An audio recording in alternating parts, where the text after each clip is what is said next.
the readers. So.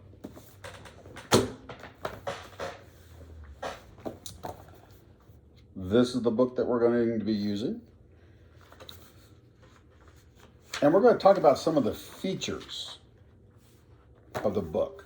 Where are we going? Well, right now we're just going to kind of preview all of it and some of the features. So right from the start, as you start flipping through, what are some features, we call them text features, things that we use in the book to help us know where to go and what's going on. What are some features that you might see? The glossary. Glossary. Where's the glossary at? The back of the book. Glossary in the very back of the book. What does the glossary do? When you don't know what a word is, you can, and it's an important word, and it's like bold and black. You can come back here and then like look it up, like what is this? Like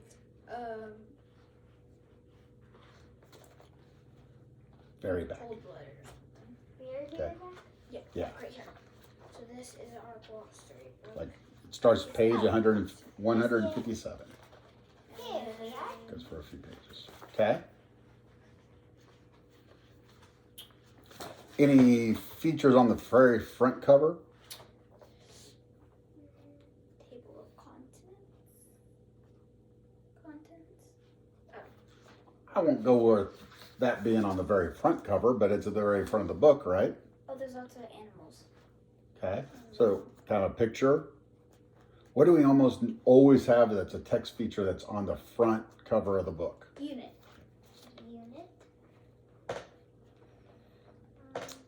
Not all books have unit. Called. Huh? What the book's called? So What the book's called? What do we call that? title. The title.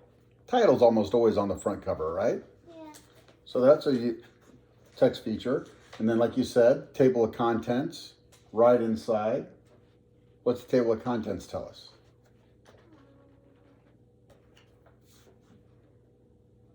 Where the chapters are in the book. Okay. Where they start. You got your page numbers over here. Tells you what's in each chapter.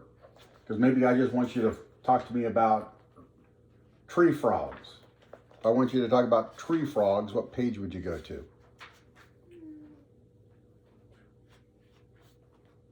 Page 66.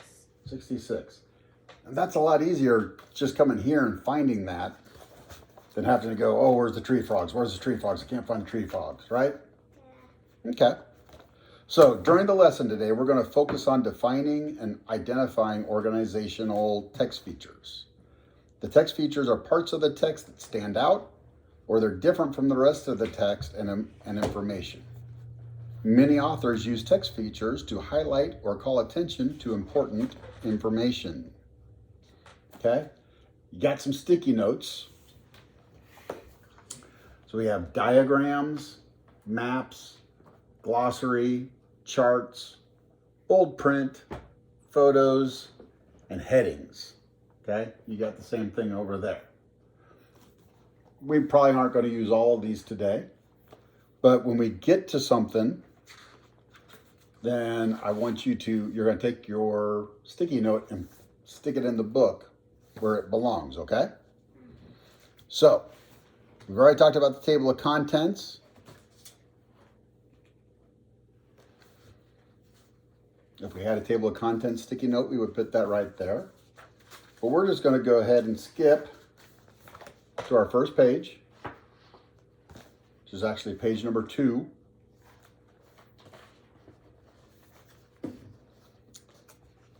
Do any of your sticky notes, can you label anything in here with any of your sticky notes on this page? On page number 2. So you can find any one? Well, it's got to be on this page. Okay.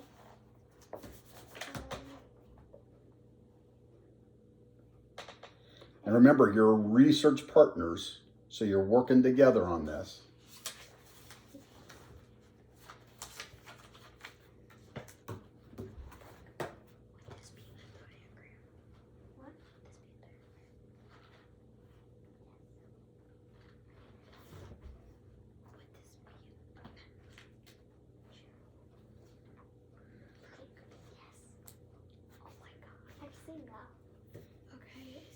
glossary.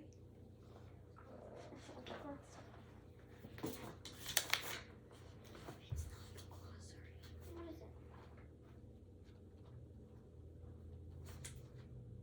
This is the glossary. I'll get this.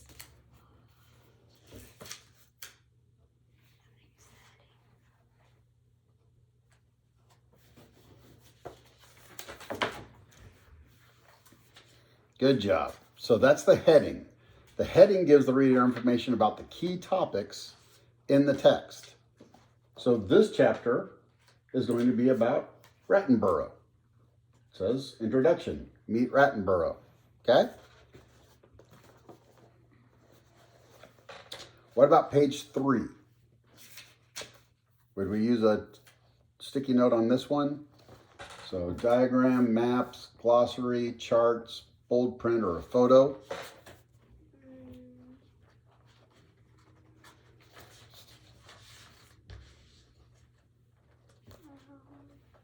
What do we got here? What is this? The Great Canyon. Oh wait, what? Not actually what's inside there, but just what is this as a text feature? What is this? He's on vacation. Okay. So don't worry about what's going on in there. We're talking about this whole thing, kind of like how we said this is a heading. What is this thing that we're looking at? A picture.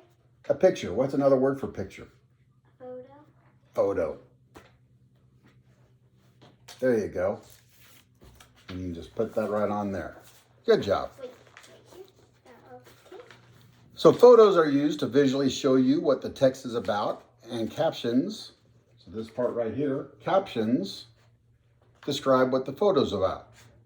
So this caption says, Rattenborough is in one habitat. So he's in one of the habitats right there. Okay? The word habitat. Is there anything weird about that? That might be on one of your sticky notes? I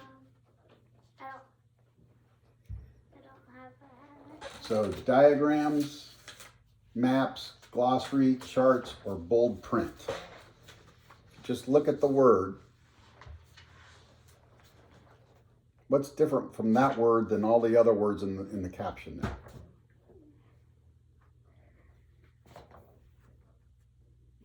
I don't know. Remember, research partners, talk to each other.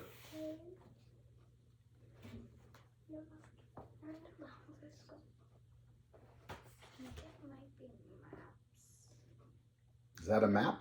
No. I don't know. Chart. Is it a chart? Wait.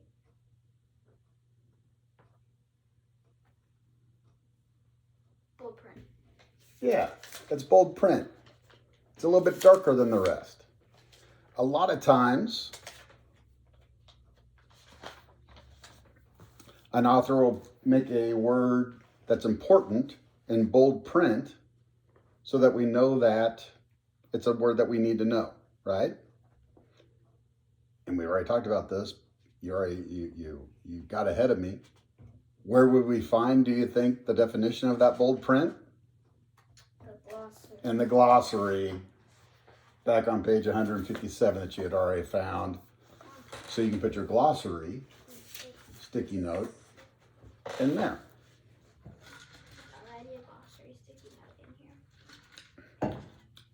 I'll take it. No, I'll take the old one. Left over from last year.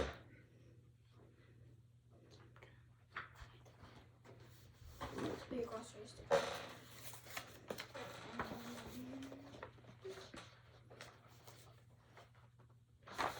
All right. Whoops. Let's go back to page 2. I almost started reading the glossary. That would have been kind of boring to read. Yep. Please follow along as I read the introduction, Meet Rattenborough. Greetings. Rattenborough, the famous explorer and animal expert here. Remember me? I taught you all about animals and habitats when you were just little kids in first grade. I've been busy since then, traveling around the world, but I'm back now to teach you everything I've learned about animals during my travels. First, let's take a quick look at what you learned in first grade. Do you remember what a habitat is?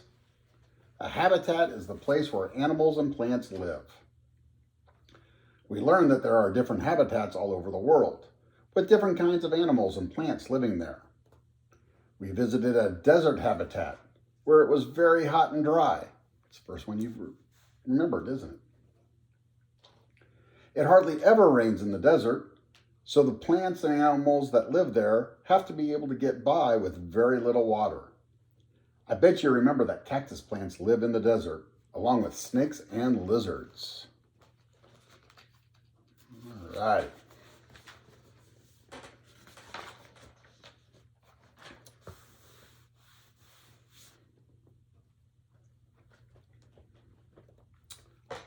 We also visited an African savanna. A savanna is also called a grassland. There were lots of interesting animals living there. Zebras, elephants, and even lions. To be perfectly honest, I was always a little nervous while we were in the savanna. Next, we checked out some different kinds of forests. We went to a hardwood forest full of trees with leaves that change color and drop off in the fall. We saw squirrels, deer, and even bears. We saw lots of different kinds of animals in those tall trees. I think I'm going to stop before I read the last paragraph. Okay. So on page 5, where you have the 3 pictures, in this top picture, what kind of animals do you think you might find in that habitat?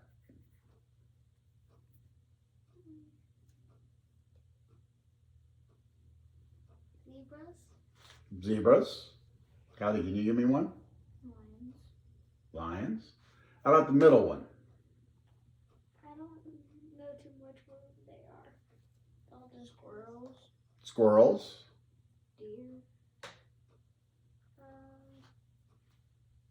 Probably deer. Deer. Okay, good. All right, last paragraph. Then we visited a tropical rainforest that was very hot, humid, and wet. There were lots of birds in this forest too. These birds were colorful, tropical birds like toucans and parrots. All right, bottom picture. What do you think we might be seeing in where Burrow's doing his little Tarzan impersonation? I think we'd find lizards. Toucans. Toucans? You might find lizards there. And we might even find birds. Probably lots of birds, right? Yeah, lots of birds. Good. Page 6.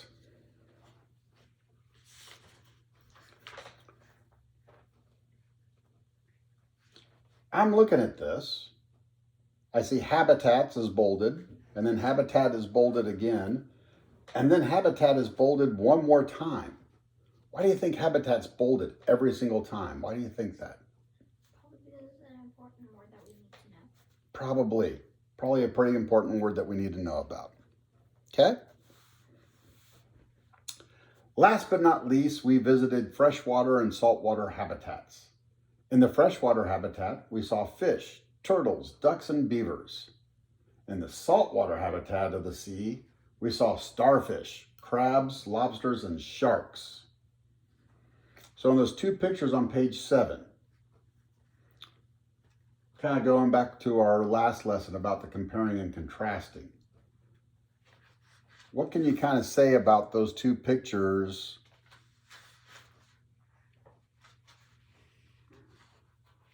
that might be some characteristics of those 2 pictures? What can you tell me about the top picture? What do you think the top picture's of? It kind of looks like he's fishing at the lake. Okay, fishing at the lake. What about the bottom picture, Kylie? Looks like he's canoeing. Canoeing. Okay. Got a little rowboat. Where do you think he is in that one? The ocean. You think the ocean? They said sharks and yeah, then saltwater stuff. Okay. Water looks a little different in the two pictures, doesn't it? I mean, it's still water, but it's a little bit different color blue. Okay. What is the difference between the two waters? One's salt water, one's fresh water. Yeah. They have different colors. Yeah. So the top one has fresh water, the bottom one has salt water. Page 8 and 9. We got bolded words again, still habitats. And now our other words that we talked about, herbivores, omnivores, and carnivores. Besides learning about habitats in first grade, we also studied the different kinds of things that animals eat. Do you remember talking about herbivores, carnivores, and omnivores? We learned that you can sort animals by what they eat. So get ready, because we are going to learn a lot more about how to sort animals. Rattenborough, your personal animal expert, at your service. See you next time. So that's the end of the first chapter. They give you more examples of the 3 different kinds of categories: the herbivores, omnivores, and carnivores. We got our panda and our elephant that we just saw at the zoo right up there. What are some other ways that we can maybe sort animals besides what they eat? What color they are? Color, okay. How big they are? Size.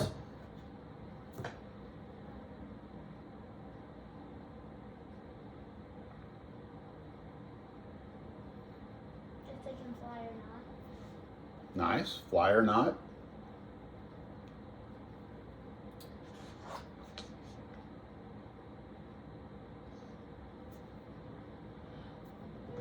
And I'd also say if they have bumpy things or smooth things. Okay. How they feel, the spikes or the bumps. Good, good. I like it. All right. So we got 3 sticky notes that we did not use. If you jump to page 151, 151,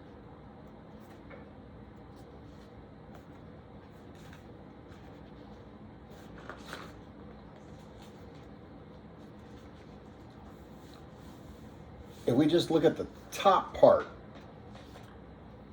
you got diagrams, maps, and charts. What would we call this top part? Like a map of all over the world. Yeah, it's a map.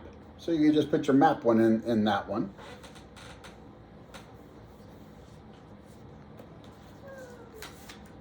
And if we jump back to page 37, it's got you flip-flopping all over the place here, don't I?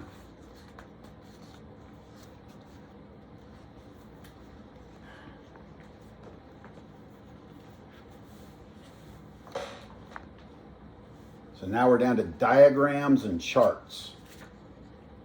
Do we think this is a diagram or a chart? Diagram. Diagram. Good job. Diagrams label places or the parts of something that is being discussed in the text. And you can kind of see where it says gills and fins, tail, scales. All those words are in bold right over here. So we'll learn more about that as well. So which text feature do you think is the most important? No wrong answer here. Just which one do you think is the most important? I think the gills. 'Cause they have to breathe. So we're not looking at the fish. We're not talking about that. We're talking about the text features. Headings, titles, glossary, table of contents, pictures, maps, table and contents. Why do you think that one's the most important? Because it tells you like where everything is, so you're not busy. Okay, I like that answer. Do you have something different? No? So what's your, what if table of contents is the most important, what do you think is the second most important? Fish. On the text features? Maps, photos, glossary, headings, charts, diagrams? Which one of those things do you think is most important? Diagrams. Diagrams? Why is that? Just like so I know. Okay. Kind of helps you see what the words are telling you, doesn't it? Like it can describe to you in the words what the gills do or what they look like, but if you see the diagram of it, kind of helps you kind of visualize it a little bit better, don't you think? Yeah, I think so too. All righty. End of